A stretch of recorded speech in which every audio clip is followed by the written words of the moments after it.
Boa noite a todos, é um prazer estar aqui com vocês, podendo participar da Semana de Pedagogia. Queria começar já agradecendo o convite, agradecer principalmente a professora Vanessa, que foi quem me fez a proposta diretamente, né, minha companheira de trabalho. Eu sou a professora Fernanda, sou professora de língua portuguesa, trabalho com ensino médio, cursinho, principalmente nessa parte de atualidades, né, trabalhar as questões atuais com eles para melhorar a argumentação dentro da redação. E quando a professora Vanessa me fez o convite, eu fiquei pensando o que mais, além da troca de repertórios, de referências que a gente vai ter aqui, eu gostaria de passar para vocês enquanto educadores. E o que eu fiquei pensando foi que ao longo da minha experiência, eu pude perceber que não importa a faixa etária para a qual você vai lecionar, você sempre tem que estar bem informado, sempre tem que tentar entender o que a sociedade está pensando e como ela está reagindo ao seu redor, porque isso faz com que a gente tenha uma postura cidadã melhor e, querendo ou não, a gente vai ser espelho dos nossos alunos, muitas vezes a gente vai ser luz no fim do túnel, então faz parte do nosso processo como professor e como educador entender a sociedade ao nosso redor. Então, trazendo isso para o nosso tema de hoje, né? Vamos ver como a gente precisa entender o porquê das fake news, como a sociedade pensa e como isso pode influenciar na nossa postura. Tudo bem?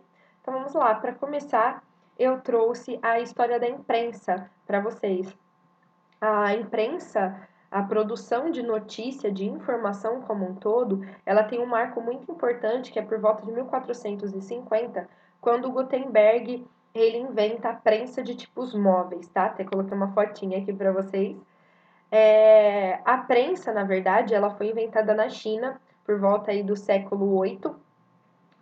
Acontece que o Gutenberg ele vai ser o responsável por transformar, adaptar isso para o nosso alfabeto e por aí vai.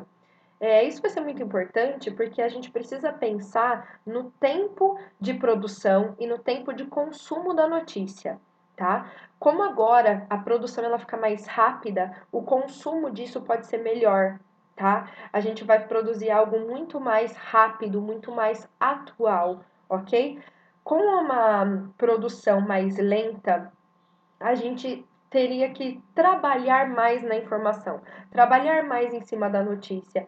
Produzir uma notícia nessa época, você teria que coletar dados, ter muita certeza do que você estava fazendo, porque até você produzir aquilo e depois produzir uma errata, ia ser um tempo muito longo, tá? Isso aqui trago para vocês, né, minha primeira referência, que é a série N da Netflix, né? Essa série ela vai mostrar exatamente isso, como para você produzir um jornal, produzir uma informação, você precisaria coletar, porque senão a consequência poderia ser muito grande. Então, a junção da prensa de tipos móveis, acelerando essa produção de informações, e mais os jornais periódicos surgindo aí por volta do século XVII, vão contribuir para que a gente produza uma informação mais rápida. Entretanto, a agilidade aqui ainda não era tanta. Então, a gente, tanto a ponto de produzir uma notícia, não tem problema se tiver alguma coisa errada. A gente volta e corrige. Não tinha esse tempo hábil. Então, a notícia ela precisava ser muito bem trabalhada. Por que pensar sobre isso? Porque as redes sociais elas vêm exatamente nessa questão do tempo. Redes sociais e a fake news associada a redes sociais como um meio de comunicação que vai proliferar tudo isso, tem um fator comum importantíssimo que é o tempo, tá? Como assim? O tempo de leitura e o tempo de produção. Agora a gente não precisa mais se preocupar com o conteúdo ou com a quantidade de veracidade que tem no nosso conteúdo. O que importa é a quantidade de acessos. O que vai me dizer se é bom ou se vai me trazer dinheiro é a quantidade de visualizações, é alcance disso, certo? Então agora, como a gente produz uma informação muito rápido, a errata muito rápido, apaga muito rápido, é tudo, né? Assim, para ontem, a gente não tem mais tanta responsabilidade com o que tem ali, tá? Esse é um dos motivos, o fator tempo, tá? Já já a gente trabalha o fator responsabilidade. Além disso, não só pensando o tempo de produção, mas o tempo de consumo dessa notícia. Hoje a gente vive um momento em que, apesar de a gente ter muita informação na palma da mão, a gente não está muito bem informado. Porque a gente é um leitor preguiçoso, né? A gente lê ali a manchete, no máximo uma, duas frases embaixo e tá ideal. O fato de a gente não ler totalmente faz com que a gente produza fake news. Então a gente vai propagar isso sem saber o que estava escrito até o final. Às vezes a gente faz um pressuposto, né, do que estava escrito ali e acaba produzindo fake news. Ou a gente se informa só do título e não percebe que por ali tinha uma fake news, tá? Porque a gente não se aprofundou naquele conteúdo. Então, aqui, o fator de consumo também ajuda a proliferação de fake news, porque o produtor dessa notícia falsa, ele sabe que o público dele pensa assim e age assim. Então, ele usa disso. Eu preciso ter, então, um título que seja sensacionalista, mesmo que seja um sensacionalismo com uma informação errada. Às vezes, a informação correta até estava dentro do texto, mas eu sei que aquele título chamativo vai atrair atenção e às vezes a produção da fake news nem é culpa minha, tá? É culpa de quem não leu a notícia como um todo. Então vamos lá. Fake news estão associadas às redes sociais por conta do tempo de produção, tempo de consumo da notícia e tempo de propagação da notícia. Beleza? E a gente também ajuda a produzir fake news toda vez que a gente não lê um conteúdo completo, ok? Depois, a gente vai falar da questão da democracia e da liberdade de expressão. Porque muita gente, quando ouve falar disso, já pensa assim: ah, então já era. Exclui os sites que propagam fake news. Ou vamos limitar o seu poder ou sua liberdade de expressão dentro das redes sociais, já que elas são um problema da proliferação. E não, a gente não pode mexer nisso, tá? A gente precisa, para ter democracia, tá escrito aqui, ó, uma imprensa livre, tá? A gente precisa disso. A gente precisa até do conteúdo errado, vamos dizer assim, porque a pessoa que vai atrás da informação, ela vai contrastar, né? Contrapor aí as opiniões e vai chegar um veredito. A gente não pode ter uma linha unilateral da informação, tá? A gente tem que dar abertura para várias informações surgirem sob diversos pontos de vista para que a gente consiga formar nossa opinião. Se a gente começa a falar de limitar a liberdade de expressão, a gente cai não só nessa ideia de vou proibir só fake news, a gente cai numa proibição de aniquilar os pontos de vista diferentes. Então a gente é que vai acabar perdendo enquanto sociedade democrática, ok? Aqui, mais uma vez, citando a série, né? A terceira temporada vai falar disso, da liberdade de expressão como um direito humano, ok? A gente tem que pensar sobre isso. A pessoa tem liberdade para produzir um conteúdo, mesmo que ele seja errado, e a gente tem que ter liberdade para consumir ou não esse conteúdo, para conseguir entender ou até desargumentar esse conteúdo, ok? As fake news estima-se, né, o surgimento aí no final do século XIX, apesar que, né, produzir quem conta um ponto aumenta um ponto é a história mais antiga da humanidade, tá? E o termo vai ficar muito popular, ficou muito popular a partir de 2016 por causa das eleições presidenciais dos Estados Unidos, ok? Por que as redes sociais existem, galera? Vamos pensar sobre isso. Primeiro, elas trazem um título absurdo e sensacionalista. Quando você faz isso, o impacto daquilo traz maior público, tá? Então não adianta você produzir uma notícia com um título leve. Essa notícia de título leve vai ter menos acesso do que a notícia sensacionalista, ok? Estima-se em algumas pesquisas que a chance de você propagar uma notícia fake é de 70%. Tá? Então a gente tem um risco muito grande, por mais que a gente se informe, ok? Além disso, a gente vive um confronto, né? Mentiras confortáveis e verdades inconvenientes. Muitas vezes a nossa sociedade ela não quer ouvir o que ela precisa ouvir. Ela não quer ler, ela não quer parar para pensar fora da casinha, né? A gente se põe numa casinha, a gente se põe numa bolha e muitas vezes pensar fora disso, sair da nossa zona de conforto é muito difícil, tá? Difícil, gente, porque envolve se mexer, envolve mexer a cabeça e, além de tudo, envolve pesquisa, envolve tempo. A gente está vivendo um momento em que não tem tempo, né? Agora, então, com o ensino EAD, né, a gente está super atropelado, tendo que se reinventar e tudo mais. Então, enquanto educador, mas enquanto qualquer outro profissional, a gente não tem tempo para pesquisar. Então, a gente abre ali, aquela notícia que apareceu já é o suficiente. Nossa, não estou tão alienado. Não temos tempo e muitas vezes nos falta também alguns tipos de conhecimento, isso também falo por mim. Às vezes a gente vai confrontar uma notícia e para a gente se aprofundar naquilo falta ferramenta, né? Então leva mais tempo ainda, porque você precisa procurar as ferramentas necessárias para entender a verdade, ok? E reforça um pensamento do senso comum. As fake news dizem aquilo que a sociedade gostaria que fosse verdade. Ok? O senso comum, essa ideia generalizada, isso está presente. E as fake news, elas abraçam isso. Ok? Então é muito melhor a gente se informar disso, né? Infelizmente. E aí a gente entra no conceito de pós-verdade, um conceito sociológico que vai tentar explicar exatamente o que está por trás do surgimento das fake news, ok? Descartes já dizia, né? Penso, logo existo. Hoje a gente acredita, logo tá certo. Se tá na internet, é verdade. Se eu acredito naquilo, se aquilo abraça o senso comum, aquilo abraça o que eu já coloquei como verdade, então está correto, então está certo. Então, o que está por trás das fake news? O senso comum, a maneira como a sociedade pensa. A sociedade montou em cima da própria opinião e acha que aquilo é fato verídico. Certo? Não é que as pessoas também não têm só a ausência de ferramentas para buscar informação mais completa. As pessoas não querem isso, porque elas já aceitaram a opinião delas como verdade absoluta. Elas já colocaram aquilo como pós-verdade. Ok? Então, essa é a nossa maior dificuldade hoje. A gente tem muitas brigas, né, de textões em Facebook, por exemplo. Por quê? E brigas assim que terminam em xingamentos, né? Porque o xingamento é o maior sinal de que acabou o argumento.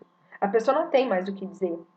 E por que essas brigas acontecem? Porque acontecem brigas e não debates. Porque as pessoas que estão ali, elas não estão interessadas em trocar ideia, em trocar experiência, em olhar para o que o outro diz e falar, putz, essa parte faz sentido para mim, essa parte eu não concordo, mas essa vai me fazer botar um pé atrás e repensar alguma coisa. Principalmente o brasileiro, ele tem uma dificuldade em dar o braço a torcer, ele acha que ele vai ser pior pessoa se ele for isso. E não, quando você dá o braço a torcer, quando você analisa a opinião do outro, analisa a sua e consegue produzir um terceiro pensamento, é aí que você cresce. Tá? Então, nossa maior dificuldade essa é hoje, mostrar para as pessoas que validar alguns aspectos da opinião do outro pode ser positivo, pode ser engrandecedor, ok? Só consigo perceber que estou errado se eu duvido da informação que eu tenho. Essa é uma frase muito importante para a gente perceber. A pessoa que propaga fake news, ela não percebe que ela está errada, porque ela não duvida da informação. Ela está na pós-verdade. Ela se acomodou naquilo que ela tem como opinião e ela torna aquilo um fato científico, né? Inquestionável. Tudo bem? Além disso, envolve dinheiro. Produzir fake news envolve dinheiro. Existem empresas que atuam nisso através dos algoritmos. Então, se você costuma cair muito em fake news, os algoritmos da internet fazem com que mais fake news apareçam para você e você tá ali no limbo. Tá? Até os algoritmos, né, essa falsa ideia de liberdade que a internet nos dá. Você acha que você tem toda essa informação, mas na verdade os algoritmos jogam sempre o mesmo tipo de informação na sua cara, ok? Além disso, essas empresas de fake news, elas atuam na deep web, tá? Tipo um submundo da internet. Então fica muito difícil você identificar e punir essas pessoas, tá? Depois a gente entra na questão das fake news relacionadas à pandemia que a gente vive hoje, tá? Eu peguei alguns pontos que foram fake news desde o surgimento do nosso isolamento social até agora, para mostrar para vocês como isso acontece e como isso está muito pautado na pós-verdade, ok? Primeira coisa, quando surgiu a ideia da quarentena, os avisos de que iríamos entrar em isolamento, as pessoas não sabiam que era quarentena. E aí já entrou um desespero. Então, a primeira fake news falando que íamos entrar em quarentena, ficar totalmente isolado do mundo, sem poder nem ir ao mercado, fez o quê? Gerou um grande desabastecimento dos supermercados, das farmácias. As pessoas se desesperaram, certo? Precisou campanha na televisão, ó, gente, não precisa se desesperar, você vai poder ir ao mercado, é que você vai poder sair apenas quando for essencial. Então, vamos lá. A pessoa se pautou em um desespero, em uma pós-verdade de que eu vou viver uma coisa que eu nunca vivi. Então, deixa eu montar o que é fato incontestável na minha cabeça sobre quarentena. Eu não sei o que é, mas eu sei o que eu imaginei. Então, isso é verdade. Deixa eu correr para o supermercado. Eu não vou acreditar no que estão falando, tá? Ainda, né, a gente passou pela greve dos caminhoneiros, que não faz muito tempo, que houve um desabastecimento dos mercados. Então, era o único padrão, assim, parâmetro um pouco perto e não tem nada a ver, mas as pessoas se pautaram, certo? Então aqui as fake news se propagaram, primeiro, por um desconhecimento, segundo, pelo medo. Eu tenho medo do desconhecido, então eu vou me pautar no que eu imaginei, ok? Segunda coisa. Em 23 de março, a cidade de São Paulo bateu a taxa de 66% da cidade aderindo ao isolamento social. Gente, o ideal para que o isolamento social desse certo é que a taxa fique em 70%. A gente não atingiu a taxa ainda. No primeiro dia, na cidade de São Paulo, a gente estava quase lá. Só que a gente também vive um momento em que, inclusive, alguns governantes vão em rede nacional e falam algumas ideias absurdas, certo? Então, quando a gente estava com uma taxa alta logo no primeiro dia, que isso ia ter um efeito muito rápido e provavelmente a gente poderia sair do isolamento mais rápido, a gente teve um descrédito na doença vindo do próprio governo. Se a gente tem pessoas importantes falando a informação, você ajuda a propagar fake news. Porque se aquela pessoa que é importante falou, é verdade, eu vou acreditar. A partir disso, as nossas taxas caíram cada vez mais, tá? E hoje a cidade de São Paulo está aí em torno, ó, no dia 25 de abril, estava em torno de 52% da população em isolamento social, ok? O que aconteceu? As pessoas já estavam aí, por exemplo, há uns 15 dias em isolamento. Começou a bater preocupação com como a escola vai funcionar. Os alunos já estão muito tempo sem aula. Como a economia vai girar? Como as coisas vão funcionar, já que a gente nunca viveu uma situação dessa, a gente está em algo totalmente fora do normal. Começou a bater o medo, porque você tá aqui, ó, ah, não, aguenta mais um pouco, mas você não sabe quanto é esse mais um pouco que você tem que aguentar. A gente faz uma contagem regressiva que a gente não sabe quantos dias faltam, percebe? Então surge esse medo. A população já tá desesperada, já não entende nada. Aí você fala, meu Deus, será que eu preciso mais ficar em isolamento? Porque começa a fazer efeito também, as pessoas deixam de ficar doentes, a gente acha que não precisa mais, né? E a gente não vê como que alguma ferramenta governamental que deu certo. Então começou a bater esse medo. As pessoas começaram a duvidar se o isolamento era necessário ou não. Vem alguém que tem um discurso de autoridade e diz não é nada, ou é mais leve, menos grave do que a gente imagina, a gente atrapalha. Então, primeira consequência das fake news: desabastecimento dos mercados e das farmácias. Segunda consequência, o nosso isolamento social, que é a ferramenta, não sei se felizmente ou infelizmente, a ferramenta mais eficiente nesse momento, a gente não está conseguindo colocar totalmente em prática por conta disso, tá? Fake news propagadas, inclusive, por pessoas de discurso de autoridade, ok? Depois, surgiram diversas receitas caseiras para se livrar do vírus, certo? Diversos remédios, de novo, aí o discurso governamental nos atrapalhando um pouquinho. A questão, primeiro, que a gente tem aí como consequência. Gente, primeiro, pesquisas demoram. Demora para você ter um fato científico comprovado. Demora um tempo de teste, ok? Não dá para a gente virar e falar, ó, o remédio X vai funcionar super. Talvez tenha funcionado para algumas pessoas, e aí, de acordo com os próximos testes, não funcione para a maioria. A gente não pode saber ainda, ok? Existe um tempo para que a ciência produza aquilo como verdade, tá? E a gente não teve esse tempo hábil ainda, ok? O que aconteceu? Quando falaram que medicamento X ou medicamento Y era a cura, esses medicamentos, tá? Eles eram usados para o tratamento de outras doenças. E as pessoas que realmente precisam disso, comprovadamente pela ciência, ficaram sem. Tá? Outra coisa, você precisa aumentar o seu nível de vitamina C e D. Beleza, se você tiver com ela baixa, porque aí você melhora a sua imunidade e você tem menos risco de pegar doença. Não, teve gente que nem sabia da própria taxa, foi até as farmácias comprando montes e montes de vitaminas. E isso pode causar um prejuízo também, tá? Porque você pode causar no seu corpo uma hipervitaminose e isso sobrecarrega os seus rins. Aí você vai acabar no hospital em um momento que é crítico estar no hospital, porque você pode estar exposto a coisas piores e porque você pode atrapalhar uma força-tarefa que está tentando salvar o mundo literalmente, ok? Então tem essa grande consequência, tá? Que as pessoas não param para pensar. O que elas precisam? De uma solução milagrosa. Por quê? Estão com medo da economia, estão com medo de perder o emprego. Não julgo, tá, gente? Aqui é outro foco. Estão com medo da economia, de perder o emprego, de como vai funcionar a escola, como vai funcionar o vestibular. Tem um monte de medo nos rodeando porque a gente está fora da nossa rotina. Então é óbvio que isso tudo vai surgir. Então, quando surge uma solução milagrosa, as pessoas logo vão atrás disso. Porque eu quero estar imune, eu quero me livrar disso logo, eu quero voltar a ter a minha vida. Então, as pessoas se pautam de novo na opinião delas.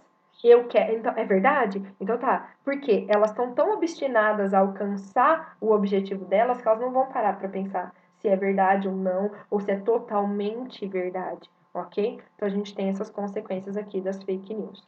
Beleza? Aqui, né, mostrando sobre o Canadá, avisando sobre os medicamentos, né? Esses medicamentos, eles são usados no tratamento de lúpus, de malária, e são medicamentos que estão em falta por conta das fake news, tá? Para quem realmente precisa. Uma médica aqui da nossa região, né, que foi investigada porque ela vendeu um soro contra o coronavírus feito de maneira caseira dentro do consultório dela. Gente, isso tem muitos problemas, né? Porque ainda a pessoa acha que ela tá totalmente protegida, se coloca como super-herói, né? Ela tá blindada e ela acaba colocando a própria vida e a vida de outras pessoas em risco ao sair de casa, ok? Além disso, existe a ideia de que o Covid-19 é uma doença de idosos. Não, existe sim um grupo de risco, mas todo mundo está suscetível, ok? E isso causou um problema na questão do isolamento também.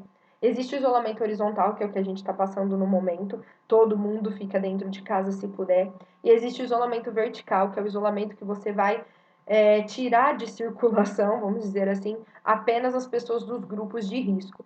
Mas isso também é pouco eficiente, porque por mais que talvez eu não faça parte do grupo de risco, eu tenho contato com pessoas que são do grupo de risco. Então eu posso trazer isso, ok? Como a gente acredita que é só de um grupo e que colocou o idoso longe de mim, tá tudo bem? Mais uma vez a gente coloca a vida de todo mundo em risco, ok? Mas, de novo, a gente está pautado na ideia de que eu preciso me livrar disso logo, eu preciso ter a minha vida logo, tudo bem? Além disso, as notícias falsas, né, por exemplo, falando que Israel teria controlado o coronavírus sem fazer o distanciamento social. E não, eles adotaram sim o distanciamento social, tiveram números altos da doença e foram deixando cada vez mais rígidas as regras para o distanciamento social, ok? Então, às vezes surge uma fake news para embasar o pensamento senso comum. Então, o senso comum já está falando, o isolamento nem precisa, não é tão grave assim a doença. É só isolar o idoso. Aí vem uma fake news que tá ali, ó, reforçando isso. Israel não fez. Ninguém vai atrás de saber se Israel fez ou não, ok? Simplesmente acredita. Como é que eu faço para evitar, né? Porque não adianta nada a gente falar aqui um monte de coisa, mostrar as fake news atrapalhando, ok? Como eu faço para evitar isso de acontecer? Primeiro, averiguar a fonte e autor. Tem que ter uma fonte confiável. Só que aí a gente tem um probleminha, né? Hoje em dia, o recurso de montagem é a coisa mais simples que tem. Estão propagando fake news com logo de empresas confiáveis. Então, o que eu preciso fazer? Conferir se a notícia foi publicada em outros lugares. Tá vendo como demanda tempo? É difícil, tá? É difícil porque você precisa de conhecimento prévio para ver se aquilo é verdade ou não. E é difícil porque você precisa de tempo para questionar tudo isso, ok? Buscar opiniões de pessoas confiáveis. Ah, tem algum professor da faculdade que eu admiro muito, eu sei que ele é confiável, que ele faz essa pesquisa, então posso me informar pela página dele na internet? Sim, ok?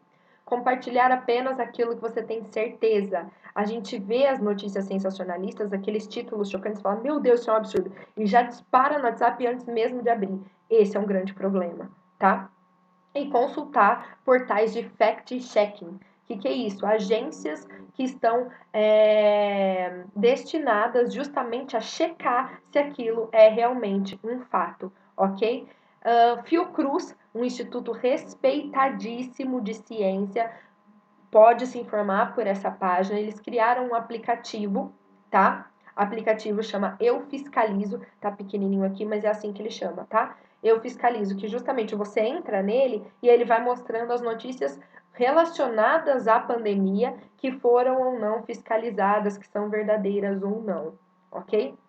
O Facebook também adotou uma nova ferramenta, mostrar notícias verdadeiras para quem curtir fake news sobre o coronavírus. Então já aparece assim para a pessoa, tá? É legal também essa coisa instantânea, porque já dá aquele choque na pessoa, né? Tipo, nossa, eu ia cair em fake news de novo, ok?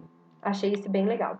Aqui as referências para vocês, tá? Os portais que fazem essa checagem aqui sobre o portal da Fiocruz, o link deles. A série que eu mencionei para vocês ficou aqui. Programa Roda Vida do Átila Yamarino. Ele é um microbiologista extremamente importante do Brasil. A entrevista dele no programa Roda Vida sobre a pandemia é extremamente confiável para a gente poder trazer informação e conseguir depois filtrar fake news também, ok? E sobre o conceito de pós-verdade, deixei 2 videozinhos curtinhos aqui também para quem quiser pesquisar mais sobre o assunto. Certo, gente? E diante de tudo isso que a gente deve pensar enquanto educador, eu preciso estar preparado, porque pais vão me questionar, porque alunos vão me questionar, às vezes até a própria escola nos questiona. Então, precisamos ter uma postura, principalmente no momento que a gente está precisando rever até as nossas ferramentas, né? Nós estamos nos reinventando para trabalhar com isso. Então, entender bem o que está acontecendo ao nosso redor, por mais que às vezes dê um trabalhinho e tudo mais, é muito importante. Eu espero que eu tenha conseguido ajudar vocês a pensar um pouquinho não só sobre as fake news, mas o que está por trás. E agradeço mais uma vez por estar aqui com vocês. Muito obrigada e boa noite.